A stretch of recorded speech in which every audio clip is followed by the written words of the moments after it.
October 1st here in southern Ontario, Canada. So now let's move into speculation and a bit of hypothesis here.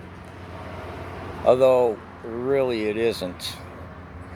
Based on the original 84-page document that I wrote with the International Health Regulations, the WHO,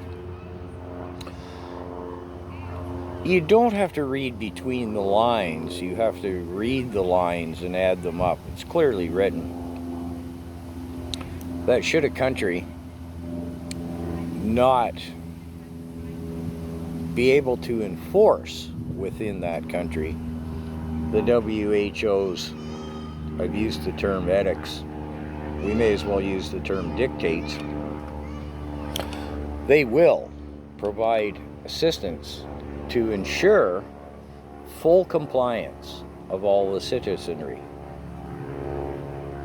So, let's hypothesize here. I'm going to use Alberta in my hypothetical scenario here because I have some interpretation of the laws in Canada, but we could be talking about Texas just as easily. Health regulations, as does energy and food, is provincial purveyance here in Canada, not federal.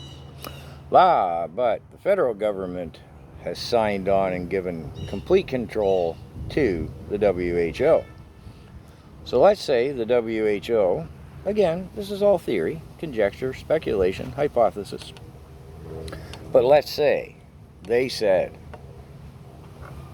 climate crisis, you got to get rid of all your cows in Alberta, and hey, everybody's, by the way, has got to get this into them.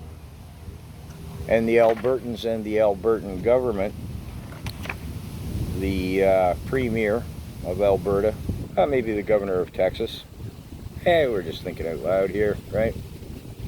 Says, no, sorry, it's international law.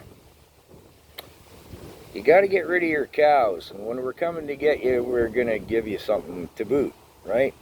And you're bound by international law. And by the way, we just sent in some UN troops to make sure that happens. Oh, no. Trudeau would never allow UN troops, foreign armed military, to come in to... Wait now, he did that in Ottawa during the Emergencies Act enactment thereof. So, now, we might say, again, we're purely throwing ideas around here, right? Might say, well, maybe the next administration that didn't sign on to this or agree to this World Health Organization's total world dominance, the next administration might say, nah, maybe Trump gets voted back in. Just throwing things around. And he says, no, you take your WHO International Health Regulations and well, now there's 194 nations. How many of them will have signed on? At the moment, only 11, I believe, have declined, I'll say. Well, maybe the United States and maybe 3 or 4 other countries in the world would have the military might to stand against the unification of all the other countries. Canada certainly doesn't.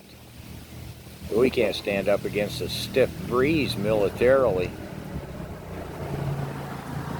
But this is all hypothetical.